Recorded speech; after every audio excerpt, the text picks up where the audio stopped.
네, 우리는 지난주에 24장, 창세기 24장 전반절을 좀 살펴보았습니다. 이제 우리가 드디어 아브라함 파트가 거의 마무리되고 있고요. 25장 전반절까지면 아브라함의 삶이 어땠는지, 또 하나님이 아브라함을 통해 하시고자 했던 일들이 무엇이었는지를 우리가 다 살펴보게 됩니다. 그래서 우리는 지난주에 이제 하나님의 약속을 하셨는데 이 약속은 그 아브라함에게만 끝나는 게 아니었어요. 아브라함과 그의 자손들이 가나안 땅에 살게 되는 것이기 때문에 이제 아브라함은 또 한 가지의 일들을 행하도록 하나님 인도하시죠. 바로 이삭의 부인을 맞이하는 일들로 인도하시는 것입니다. 그리고 하나님께서 놀랍게 그 모든 과정을 인도하셔서 이제 이삭과 그의 부인이 가나안 땅에서 자손과 함께 살아갈 수 있도록 모든 길을 이끌어 주신 것을 보았습니다. 이처럼 하나님은 계속해서 믿음의 족보를 이어가셨는데 어디까지 이어가시느냐 했을 때 바로 예수 그리스도께까지 모든 족보가 이어지게 하셔서 아브라함의 후손 가운데 다윗이 태어나고 또 다윗의 후손 가운데 예수님이 이 땅에 오신 것을 우리는 알고 있습니다. 살아계신 하나님께서 인간의 죄의 문제를 해결하시기 위해 예수님을 보내셨고요. 또 십자가에 죽기까지 모든 과정을 인도하셔서 대속적 죽음을 통해 우리의 모든 죄를 해결하셔서 이제 우리는 아브라함의 후손으로서 하나님의 자녀가 되어 하나님 나라의 백성으로 살아가게 해주셨습니다. 그러한 은혜를 생각할 때마다 우리는 감사하며 찬양해야 되는 것이 합당하다 하는 것을 생각하며 은혜를 나누었습니다.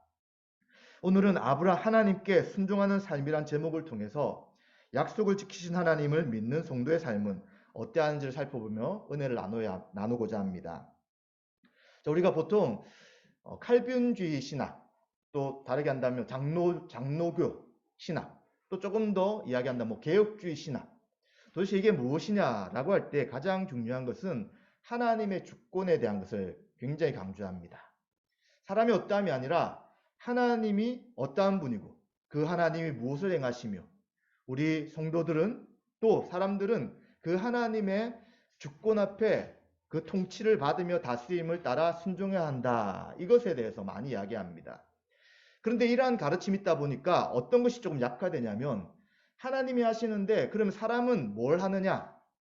사람 역할은 무엇이냐 할 때 그 부분이 많이 강조되지 않는다고 생각해서 이 장로교에서 신앙생활 하시는 분들이 좀 오해가 있어요. 하나님이 모든 것을 함께 하시니까 나는 아무것도 하지 않아야 된다. 그리고 하나님이 하실 때까지 나는 가만히 있어야 된다. 이런 생각을 할 때가 참 많이 있습니다.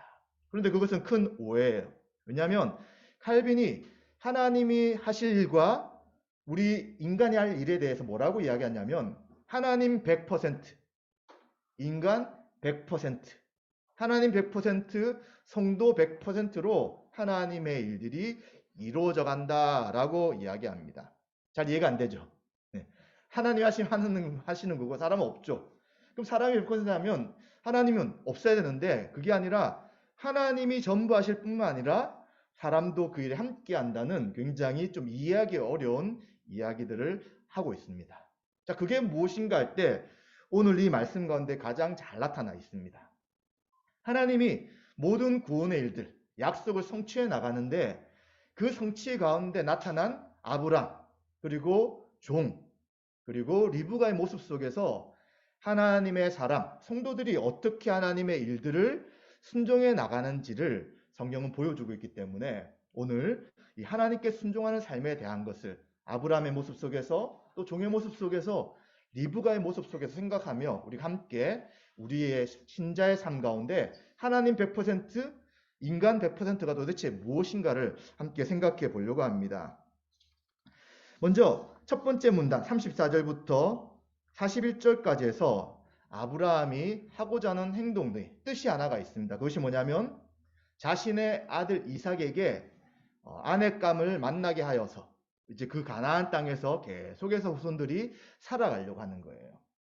도대체 아브라함은 왜 그런 생각을 하고 그러한 생각 가운데 행동을 하느냐를 생각한다면 지난주에 우리가 보았던 것처럼 하나님 약속이 무엇이었습니까? 아브라함뿐만 아니라 이삭이 그 땅에서 후손들이 계속해서 하나님의 복 가운데 살아갈 것이라는 약속을 받은 거예요. 그래서 그 약속을 성취해 나가기 위한 과정 가운데 아브라함의 행동이 있는 것이죠. 자, 하나님이 이 과정 가운데 아브라함에게 뭐라고 하신 거 있었나요? 아브라함아, 너의 고향에 가서 너의 아들의 아내감을 찾아와라. 부인을 얻어라 하셨나요? 아니면 또 종에게 시켜가지고 그 종이 모든 것들을 하도록 하라는 게 있었나요? 없었잖아요. 하나님의 뜻은 아브라함에게 너와 함께하면서 살아계신 모든 통치의 복을 누리도록 하신 것이었고요. 그리고 그 복이 너와 사라를 통해 태어난 이삭에게, 그리고 내가 너에게 약속한 이 가나안 땅에서 이루어질 것이라는 큰 것만 이야기하신 거예요. 그럼 큰 것만 이야기했으니까 세부적인 것은 안 해야 되잖아요. 그게 아닌 거예요. 하나님 100, 성도 100.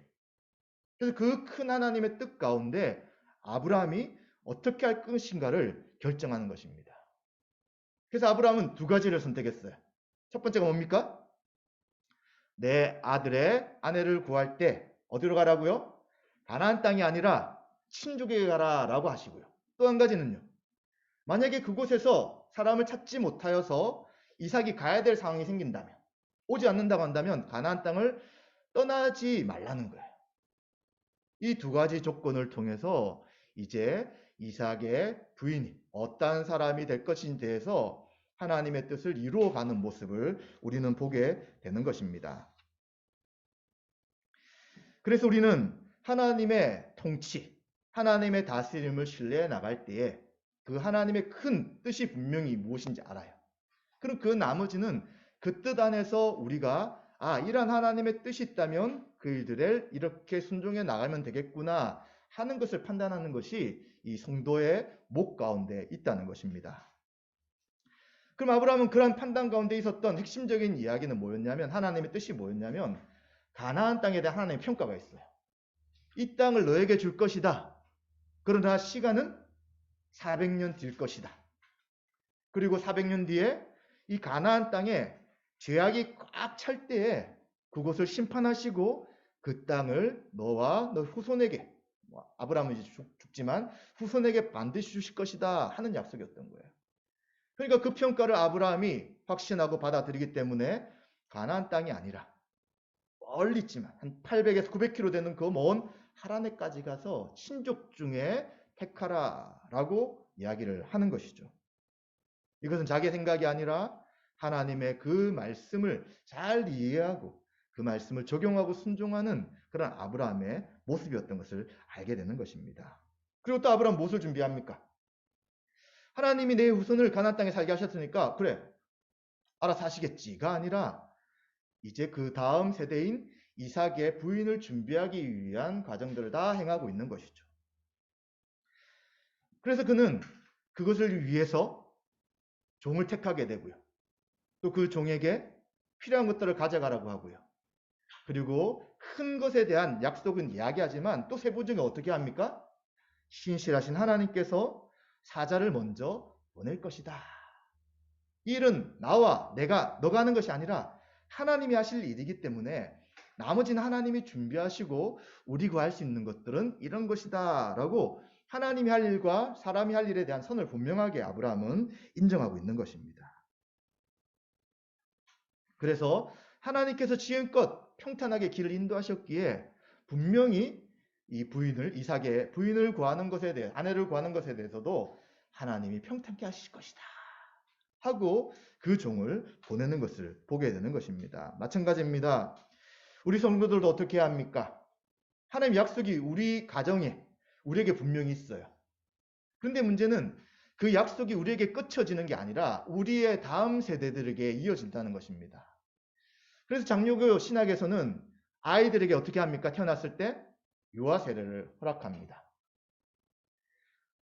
부부 가운데서 한 사람이 믿을 때 그 아이에게 세례를 줌을 통해서 이 아이를 믿음의 가정 가운데 하나님의 통치 가운데 이 땅을 인정하며 이 아이를 말씀으로 잘 양육하겠습니다 라고 하면서 그 후손의 삶, 그 자녀의 삶에 대해 하나님의 다스림을 믿음으로 받아들이고 인정하는 그러한 의식을 하게 되는 것이죠. 마찬가지입니다.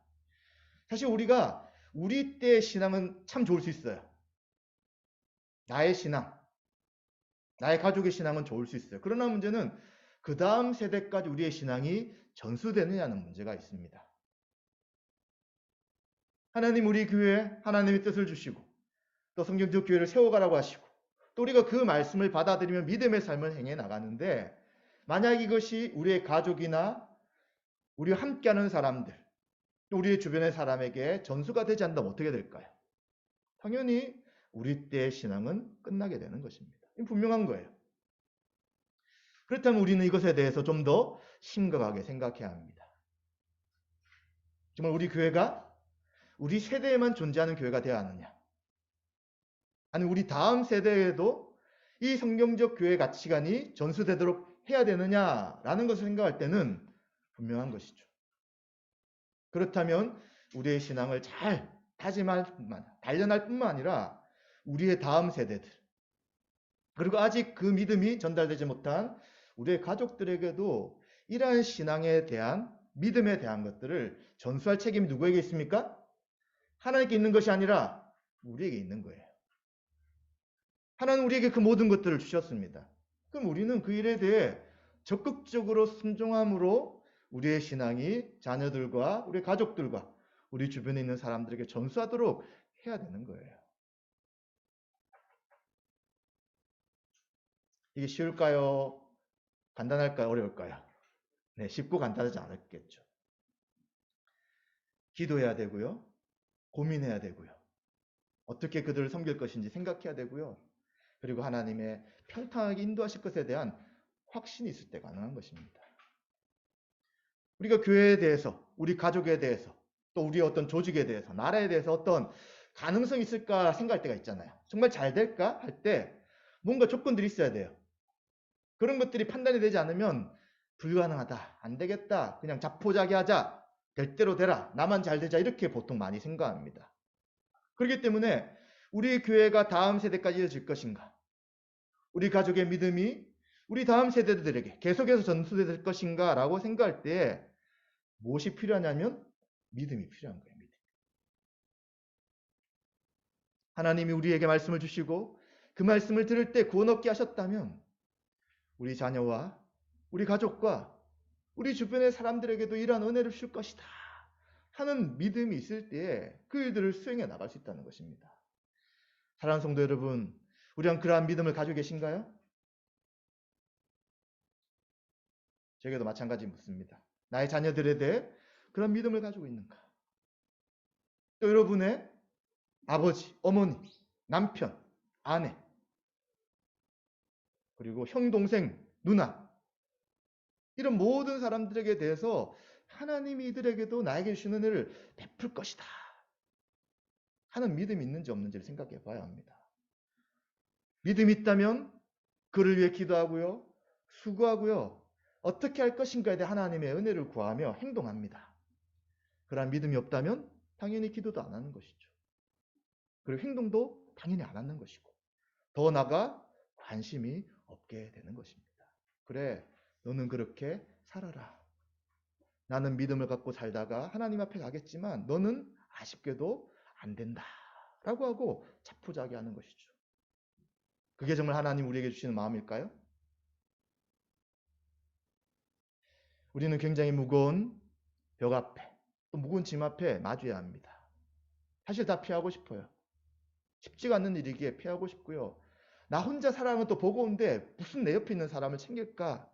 특히 신앙에 대해서는 강요할 수가 없는 거잖아요. 어떻게 내 신앙 지키기도 버거운데 주변의 사람의 신앙을 내가 생각할 수 있을까라고 생각하지만 어쩜 이것은 우리에게 주신 내가 짊어져야 할 짐일 수 있는 것입니다. 다르게 표현하면 하나님이 나에게 주신 사명일 수 있는 거예요. 아브라함 한 사람을 부르셔서 그 뒤에 계속해서 하나님 나라의 백성을 부르신 것처럼 우리 한 사람을 통해 하나님 나라의 백성을 부르시는 그 하나님의 사명 가운데 있을 수 있다는 것입니다. 그렇다면 우리는 이 일에 대해서 어떻게 합니까? 하나님 하시니까 하나님 하세요. 그게 우리의 신앙이 아닌 거예요. 하나님이 시작하셨으니까 제가 하나님의 뜻에 순종해 나가겠습니다 하는 것이 신자의 삶이며 순종이며 믿음인 것을 우리는 생각해야 합니다. 그러니까 이게 얼마나 큰 부담이겠어요. 얼마나 하나님 앞에 울부짖으며 기도할 내용이겠습니까? 얼마나 애쓰며 고통을 받아야 할 내용이겠습니까? 그러나 누가 준비하신다고요? 하나님이 이를 다 준비하시기에 우리는 그 일에 대해 다시 한 번 더 믿음을 가지고 한 걸음 한 걸음 나아가는 것이고요. 또 이것이 혼자 만들 얼마나 무겁고 힘들겠습니까? 감사하게도 우리에게 교회 공동체를 주셨어요. 그러니까 함께 이 일을 고민하고 생각하고 함께 도우면서 격려하며 이 일들을 지속시켜 나가야 되는 것임을 우리가 기억해야 되는 것입니다. 또 우리는 오늘 말씀을 볼 때 이 아브라함뿐만 아니라 종에 대해 생각해 보게 됩니다. 도대체 종은 누군가? 도대체 종은 왜 이렇게 하는가에 대해서 우리는 의문을 가지는 부분이 생길 수가 있는 거예요. 종은 아브라함이 한 것에 대해서 이제 그 명령을 수행해 나가는데 지난주에 말씀드린 것처럼 한 28일에서 30일 정도, 한 달 정도의 긴 길을 가는 거예요. 그는 가다가 어떻게 할 수 있습니까? 중간에 멈출 수 있잖아요. 그리고 돌아올 수 있어요. 주인님, 제가 하란까지 갔는데 적절한 배우자를 만나지 못했어요. 하나님이 인도하지 않으시는 것 같아요. 이 정도 하고 멈춰야 될 것입니다 하고 돌아올 수 있었어요. 근데 어떻게 합니까? 그는 친족에게 가라고 할 때 갈대로 갈 수도 있어요. 하란으로 갈 수 있어요. 그러나 가장 적절한 곳에 대해서 하란이란 것들을 생각하고 하란으로 갈 계획을 세우며 출발합니다. 그리고 중간에 멈추지 않아요. 멈추지 않을 뿐만 아니라 어떻게 하면 적절한 이삭의 우리 종의 그리고 이제 주인이 될 이삭의 아내감을 구할 것인가에 대해 생각하잖아요. 하나님 평탄한 길을 주신다고 했으니까 그냥 나는 가다가 멈추면 되겠지라고 하지 않았어요. 끝까지 갔고요. 가서 젊은 여자들이 나올 수 있는 곳이 어딘가 했을 때 우물임을 알았고요. 우물에서 기다리는 것입니다. 자, 이제 이 정도였으면 종이 할 일 다 했잖아요. 근데 종은 거기서 멈추지 않아요. 뭐라고 기도합니까? 하나님 이렇게 기도해. 또 아브라함이 야, 너 그렇게 선택해 라고 말하지 않았어요. 그런데 이 종은 아브라함의 삶 가운데 하나님이 어떻게 역사하셨고 또 그 아브라함이 어떤 삶을 살아갔는지를 보았어요. 대표적인 게 뭡니까? 네, 정의의 삶, 하나님의 말씀이 성취되도록 모든 것 가운데 하는 것과 그리고 다른 사람의 긍휼을 베푸는 것을 그는 보았어요. 공의와 공도를 행하는 것이죠. 그래서 아브라함은 나그네를 극진하게 대접했고요. 소돔과 고모라에 대한 하나님의 심판이 있을 때도 의인과 함께 악인을 멸하는 것이 하나님의 정의입니까? 라고 하면서 하나님 비키도 했어요. 그리고 전쟁 가운데 롯이 사로잡혀 갔을 때도 그의 안위는 생각하지 않고 집에 길리운 자들을 데리고 함께 전쟁을 수행해 나가는 것이죠. 비록 그가 수많은 잘못과 실패와 아내를 두 번이나 팔아버리는 이런 어리석은 행동을 했지만 그러나 하나님을 믿는 자로서의 의와 공의를 행하는 공도와 이를 행하는 그 삶이 무엇인지를 그 종은 보았던 것입니다. 그래서 그가 부인을 구할 때 조건을 거는 거잖아요. 뭡니까? 물을 달라고 할 때 자기에게 물을 주는 사람이에요. 사실 처녀들이 와가지고 물을 기를 때 목적이 있는 거잖아요. 빨리 길어서 집에 가서 그들을 가족들에게 필요한 것들을 줘야 되는 거예요. 물을 줘야 되는 거예요. 또 이제 대화하고 즐거운 시간을 가질 수 있지만 사실은 다 자기 자신만을 생각하며 그 우물을 기르러 오는 것이죠. 거기서 내가 누구를 대접해야지, 누구를 도울 것이야 생각은 사실 할 수가 없는 것입니다. 그런데 한다는 것은 무엇입니까? 이미 그 삶에 다른 사람을 불쌍히 여기고 다른 사람을 섬기고 다른 사람의 어려움을 넘어가지 않는 아브라함이 했던 것처럼 또 롯이 했던 것처럼 나그네를 대접하는 기본적인 자세가 있는 사람에 대해서 이 사람이 정말 나의 주인과 함께 그 주인의 아들과 함께 하나님의 뜻을 이어나갈 수 있는 여주인의 역할을 할 수 있는 사람일 것에 대해 그는 생각하게 됐던 것이죠. 그것뿐만 아닙니다. 이제 한 단계 뛰어넘어요. 그 정도는 사실 어떤 사람이라도 할 수 있겠죠. 근데 더 어려운 것을 요구합니다. 요구한다기보다는 그 조건을 거는 것이죠. 자기뿐만 아니라 그 한마디를 했는데 뭘 더 해준다고요? 낙타, 열필에 물을 먹일 수 있는 사람이 하나님이 예비하신 이삭의 부인일 것입니다. 아내일 것입니다. 라고 그는 기도했던 거예요. 이미 지난주 말씀드린 것처럼 95리터 정도의 한 마리가 그 정도의 물을 먹기 때문에 여러 번 왔다 갔다 해야 되고요. 그냥 바로 뜰 수 있는 것이 아니라 또 더 깊게 들어가서 물을 길어와야 되는 이 엄청난 수고. 같이 온 다른 사람들은 어떻게 했습니까? 이제 물을 깃고 잠깐 시간을 보내면서 이야기를 하고 또 사정을 이야기하는 그런 대화를 하는 시간이잖아요. 근데 리브가는 그 물을 길러야 되고 또 다 먹여야 되는 그 수고를 한다는 것은 사실 일반적인 것은 아닌 거예요. 그러나 이 종은 하나님 약속을 이어갈 사라를 대신할 자의 위치가 어떤 것인지 분명히 알기에 일반적이지 않는 내용을 가지고 하나님, 만약 이런 사람이 있다면 하나님이 주신 사람임을 알겠습니다. 라고 하게 되는 것이죠. 그러나 놀랍게도 그러한 사람을 만났고 그 사람의 고향과 가족들을 물어보니까 바로 아브라함의 친척이었던 것들을 알게 되는 것이죠. 하나님이 분명히 인도하세요. 그러나 그 과정 가운데 누가 움직여야 된다고요? 하나님의 사람이, 성도가 100% 움직이는 것이 반드시 포함되어 있다는 것을 우리는 이 종을 통해서도 분명하게 알 수 있는 것입니다. 또 종을 보십시오. 이제 간증을 하잖아요. 두 번째, 세 번째 문단에. 앞에 있는 내용의 반복이지만 이러한 내용 핵심이 뭐냐면 하나님이 하셨다는 거예요. 하나님이 우리 주인 아브라함에게 복 주셨고요. 평탄케 하셨고요. 그리고 그 모든 재산을 이제 그 아들인 이삭에게 주었고요. 그 이삭의 아내를 지금 구하기 위해 내가 왔다는 것을 이야기하는 거예요. 자기 어떠함을 말하는 것이 아니라 내가 수고했다는 것을 말하는 것이 아니라 하나님이 하신 것을 이야기하는 것이죠. 그리고 그것을 더 넘어서 당장 결정해 주셔야 합니다 라고 하면서 이 하나님의 결정에 대해 이제 이 리브가를 이삭과 결혼시킬 것에 대해서 머뭇머뭇거리지 않도록 하는 것입니다. 이렇게 이야기하니까 라반과 부두엘의 고백이 무엇이었습니까? 하나님이 하신 일이기에 우리가 가부에 대해서 말할 수 없다는 거예요. 하나님이 이렇게 인도하셨기에 하나님의 뜻대로 해야 된다고 하면서 이제 그 결혼을 승낙하는 것을 보게 되는 것입니다. 만약 여기서 종이 그들에게 이야기할 때 주인 이야기 좀 하다가 이 800, 900km 되는 이 30일 정도의 거리를 얼마나 힘들고 한지 아십니까? 제가 이 늘도록 주인을 위해서 이렇게 애썼고 수고했고요. 정말 저는 좋은 사람입니다. 이렇게 하면서 하나님의 뜻이나 하나님 누구심이 어떻게 하는지에 대한 이야기가 아니라 자기에 대한 이야기를 하면서 그 가족들에 대한 설득을 시작했다면 어떻게 되었을까요? 선택할 수도 있고 선택할 수도 없는, 있고 없고는 그 가족들이 결정하는 거예요. 그러나 아브라함의 종은 그렇게 하지 않는 것이죠. 하나님이 하신 것입니다. 하나님이 인도하신 것입니다. 하나님이 이렇게 만나게 하셨습니다.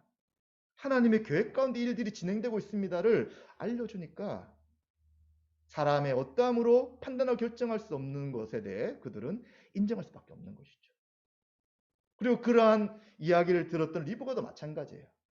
야, 이게 내 가고 안 가고 문제가 아니라 정말 하나님이 이렇게 인도하셨다면 나는 그 뜻에 순종해야 되겠구나 하는 생각을 가질 수 있도록 그는 정직하게 이야기할 뿐만 아니라 하나님 베푸신 은혜와 하나님 모든 일 가운데 역사하신 것에 대해서 그는 이야기한 것을 우리는 보게 되는 것입니다. 마찬가지입니다. 성도는 기준이 있어요. 기준. 여기서는 이 종이 아브라함의 모습을 보면서 이삭의 부인이 될 기준을 가진 것과 마찬가지로 우리도 이 세상을 살아갈 때 기준이 있어요. 그런데 안타깝게도 성도라고 이야기하지만 그 기준이 세상적일 때가 참 많습니다. 세속적일 때가 참 많죠. 보이는 세상을 살아가는 자처럼 보이는 기준을 가지고 성도의 모든 삶을 결정할 때가 참 많습니다. 하나님이 100%인데 우리가 할 100을 하지 않는 거예요. 하나님 하나님이고요. 나는 이렇게 결정하면 이렇게 판단하며 살게요. 라고 하면서 하나님의 뜻과 상관없는 가치관과 기준을 가지고 결정하고 판단해 나갈 때 이러한 사람을 성도라고 부를 수 있습니까? 사실은 부를 수가 없는 거예요. 하나님 누구예요? 자기에게 도움 주는 자기를 위한 우상인 거예요. 우상. 그렇기 때문에 우리가 성도라면 하나님이 어떠한 분이신가? 어떻게 살아가길 원하시는가?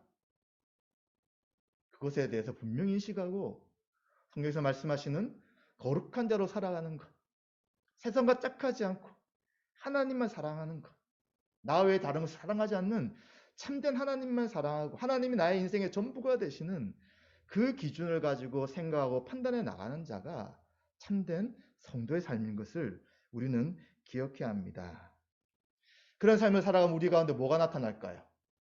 교만이 나타날까요? 자기 자랑이 나타날까요?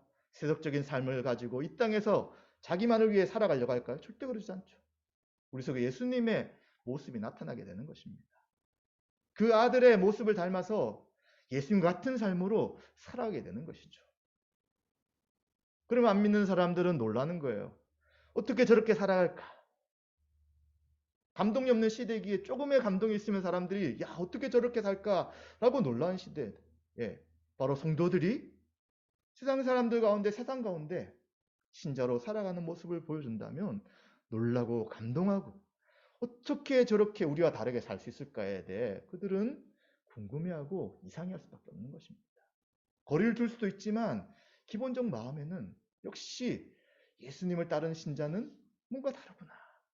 정말 그들의 삶에 거룩함이란 게 있구나. 신을 따른 자의 모습이 참 다르구나 하는 것을 알 수 있게 된다는 것입니다. 바로 우리가 그러한 삶을 살아가는 성도인 것을 꼭 기억해야 합니다. 그리고 마지막으로 살펴볼 사람은 리브가예요. 리브가는 이미 앞에서 그의 성품을 보게 됩니다. 정말 수고로운 일에 대해 하지 않아도 될 일에 대해 나그네를 극진히 대접하는 모습이 그의 삶 가운데 훈련이 돼 있었어요. 사실 우리가 극한 상황에 딱 처하면 우리 자신이 어떤 사람인지 알잖아요. 정말 리브가는 극한 상황이 있었어요. 안 해도 되는 거예요. 그런데 그렇게 했다는 것은 이미 그의 삶 가운데 다른 사람을 생각하고 나그네를 대접하려고 하는 그러한 훈련된 모습이 있었다는 것을 알게 되는 것입니다. 그래서 그는 그러한 상황 속에서 너무 자연스럽게 자신의 힘듦을 마다하지 않고 그 일들을 감당한 것이죠. 만약 우리가 하나님 백, 난 아니에요 아무것도. 그러면 어떻게 살아갑니까? 결국 하나님의 백이기 때문에 그 나머지는 다 자기 자신만 위해 사는 거예요. 수고로운 일을 피하는 것이죠. 시간을 들이는 일, 자신을 희생하는 일, 다른 사람을 위해 살아가는 일, 물질로 섬기는 일, 다 수고로운 일이잖아요. 할 필요가 없는 것입니다. 그런데 하나님 백, 우리 백, 이럴 때는 하나님이 원하시는 성도의 성품이 무엇인지, 삶이 무엇인지 알기에 그 수고로운 일을 자처하는 거예요. 참 피곤하겠죠, 인생이. 그런데 그 피곤한 인생을 왜 사는 거예요? 그냥 고민 안 하는 거예요. 그냥 그렇게 사는 것이 당연하게 그렇게 살아가는 것입니다. 바로 리브가가 어리지만 이 당시 이삭이 40세 정도가 되었어요. 근데 조카뻘이기 때문에 나이 차가 꽤 많이 났을 거예요. 그럼에도 불구하고 그 인격의 그 삶의 자세의 수준은 40세를 뛰어넘는 거의 이삭과 방불하고 어쩌면 이삭을 뛰어넘는 정도의 준비가 되었다는 것은 정말 놀라운 일인 것이죠. 우린 여러분이 변화되었다, 성숙했다는 것을 어떤 기준을 가지고 사람들에게 이야기할 수 있습니까? 그리고 자신을 평가할 때 난 이 정도니까 됐어 라고 뭐에 대해서 말할 수 있습니까? 여러분의 캐리어? 여러분의 가진 지식? 여러분 주위의 인맥? 이런 건가요? 아니죠. 하나님 말씀 앞에 순종하며 그 삶을 살아갈 수 있는 그러한 훈련이 우리 가운데 되어 있느냐? 이것을 봐야 되는 것입니다. 사실 뭐 이렇게 말하면 저도 부끄러워요. 저도 어떤 일들을 할 때 저 자신을 위해 결정하려고 할 때가 참 많거든요. 아, 이건 내가 안 해도 되지 않냐? 라고 피하려고 할 때가 많습니다. 그러기에 우리는 이러한 삶이 우리 가치관이 있다면 계속 변화될 거예요.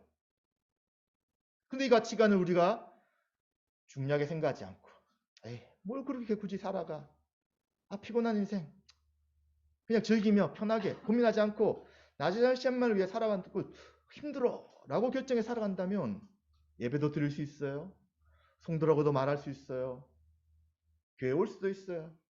그러나 그의 실제 삶은 정말 저 사람이 그리스도인인가? 정말 내가 저 사람을 본받을 수 있을까에 대해 주변의 사람들이 그렇게 볼 수 없는 거예요. 자기는 그렇게 생각하더라도.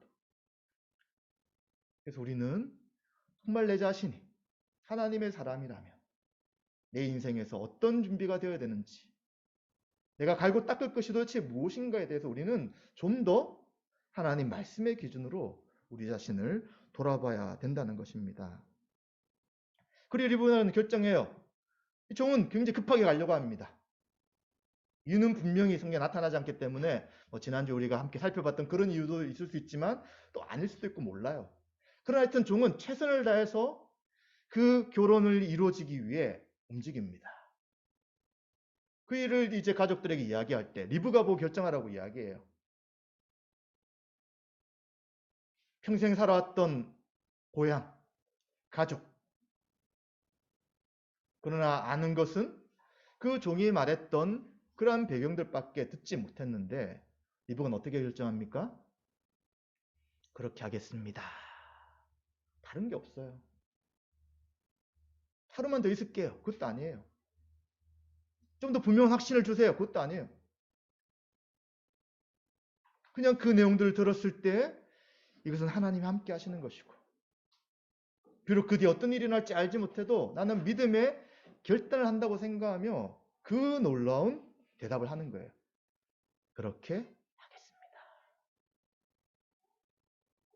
바로 아브라함이 했던 순종과 비슷한 모습이었습니다. 그래서 이제 그 가족들이 그를 떠나보내서 하는 고백이 있잖아요. 우리 누이여 너는 천만 백성의 어머니가 될 것이라. 내 자손은 원수들의 성을 정복할 것이다. 이게 어디 나온 말씀이냐면 창세기 22장 17절 18절에 하나님의 사자가 아브라함에게 하신 약속이에요. 아브라함이 하나님의 백성으로서 통치를 받으며 그 삶을 이어가는 거잖아요. 그 복에 대해 그 가족을 통해 이야기한다는 것은 리브가의 삶도 이렇게 될 것이라는 것을 우리는 확인해 볼 수 있는 것이죠. 그래서 리브가는 무엇에 대한 소망이 있었냐면 그가 라반처럼 그의 재물 이런 것에 대한 관심 아니었던 것 같아요. 그걸 하라는 것에서 하나님이 어떤 분이신지 분명치 않았을 거잖아요. 아브라함을 출발할 때 보면 그냥 자신을 부르는 신이 있어서 왔지. 그 인생을 쭉 보게 되면 성경에서 말씀하시는 여호와 하나님, 하늘과 땅의 모든 주인 되신 하나님에 대한 지식이 지금 현재 아브라함보다는 그렇게 크지 않았던 게 분명해요. 그럼에도 불구하고 그리고 그의 오빠도 행동하는 것들을 보면 하나님을 이용하지 실제로 그 하나님의 뜻대로 살아가는 삶이 그렇게 많지 않잖아요. 나중에 야곱의 삶을 볼 때는. 그럼에 불구하고 리브가는 그가 알고 있는 우리 조상의 하나님, 천지를 창조하신 하나님, 또 아브라함을 부르셔서 하나님 뜻을 이루어 가시는 하나님, 그 이야기를 들을 때 아주 단순하게 복잡하게 생각하지 않고 네, 하겠습니다. 라고 결정한다는 것은 이것은 하나님의 인도하신 100%, 또 리브가의 순종 100%의 모습인 것을 알게 되는 것이죠. 사랑하는 성도 여러분, 우리는 어떻습니까? 도대체 뭘 우리는 소망하며 살아갑니까? 하나님이 이것을 원해. 하나님 뜻이 이것이야. 이렇게 할래. 라고 한다면 우리는 어떻게 할까요? 사실 우리는 많은 변명들이 있어요. 계획들이 있어요. 뜻이 있어요. 이것 있는데 지금 이거 못해요. 이것 있는데 이게 더 중요한 것 같아요. 사실은 성령을 받은 우리들, 구원받은 우리들은 매일매일 성령님께서 말씀하세요. 말씀을 통해서, 생각을 통해서, 환경을 통해서, 사람들을 통해 말씀하세요. 근데 우리는 뭐라고 하냐면 안 들려요. 언제 말씀하셨어요? 늘 말해요. 그러나 계속해서 말씀하셨습니다. 말씀을 통해서, 성경 공부를 통해서, 교회를 통해서, 가족들을 통해 늘 말씀하세요. 듣고 싶은 것만 듣는 것이죠. 하고 싶은 것만 하는 것입니다. 내가 할 수 있는 것에 대해서만 아멘 하는 거예요. 근데 성도는 어떻다고요? 하나님의 뜻이라면, 하나님 원하시라면, 하나님의 큰 계획 가운데 내가 사용될 수만 있다면 뒤에 무슨 일이 있을지 어떻게 될지 몰라도 하겠습니다 하고 결단하는 것이 믿음의 삶이며 성도의 삶인 것입니다. 믿음 없이 사는 것은 세상 사람들이 다 아는 것입니다. 그러나 성경적 가치관 가운데 하나님의 뜻 가운데 한 발자국도 보이지 않는 그 걸음을 내딛는 것은 오직 믿음으로만 가능한 거예요. 교회로 살아가는 것도 마찬가지고요. 우리가 함께 말씀 배우는 것도 마찬가지고요. 다른 사람을 섬기는 것도 마찬가지고요. 예배를 드리는 것도 마찬가지고요. 연약한 사람을 돕는 것도 마찬가지고요. 모든 것들이 그 믿음의 결단 가운데 있게 되는 것입니다. 한번 생각해 보세요. 내가 어떤 부분에서 자꾸 주저했는지 멈췄는지. 그러한 내용은 다 믿음이 아닌 것에 근거를 가지고 했던 행동일 거예요. 저도 마찬가지고요. 그리고 그러한 생각 속에서는 항상 뭐가 중심이냐면 하나님 뜻, 하나님 말씀이 중심이에요. 내 뜻, 내 생각, 내 상황 다 자기가 되는 것입니다. 자기가. 그러나 성도는 자기가 중심이 아닙니다.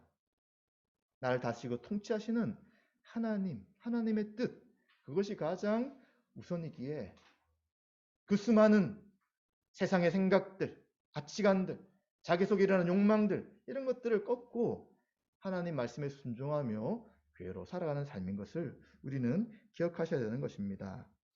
말씀 마무리하겠습니다. 우리는 하나님이 주권적으로 모든 일을 행하신다. 하나님 100%다 라는 것에 대한 오해가 참 많다는 것을 우리는 살펴보았습니다. 하나님 하시니까 난 안 해도 된다. 하나님 하시니까 내 생각과 행동도 바꾸셔야지 하겠다. 이것은 성경적인 생각이 아닙니다. 하나님이 100% 행하신다면 우리도 100% 해야 되는 것입니다. 왜 가능해요? 성령님이 우리 가운데 임재하시고 예수 그리스도를 나의 유일한 하나님으로 믿을 때에 성령님 임재하셔서 우리를 변화시켜 주셨어요. 죄사함을 주셨어요. 하나님 나라의 백성이 되게 하셨어요. 우리의 영혼이 거듭났어요. 그런 살아있는 자로서 당연히 이 말씀에 있는 100%의 삶을 살아가도록 계속해서 우리를 이끄시는 거예요. 그러니까 하나님이 하시니까 나는 가만히 있겠어요 라는 말을 할 수가 없고요. 하나님 이것만 이야기했는데 나머지 말씀하지 않으시고 난 내 마음대로 살게요. 이것도 되지 않는 것이고요. 하나님 뜻은 이거지만 나는 이렇게 사는 것이 지금은 내가 할 수 있는 것이에요 라고 말하는 것도 거듭난 자로서 성도가 말할 행동과 표현은 분명히 아닌 것입니다. 사랑하는 성도 여러분, 우리 매일매일 하나님의 통치를 받으며 살아가야 합니다. 하나님 지금도 우리 가운데 100% 하나님 주권적 역사를 행하십니다. 그래서 우리가 할 일은 100% 전적인 순종을 통하여 하나님의 일들이 우리 인생 가운데 실현되고 나타나도록 믿음으로 살아가는 성도인 것을 기억하시고 매일매일 그 하나님의 통치하심에 순종하신 저와 여러분 되시기를 주님의 이름으로 축원드립니다.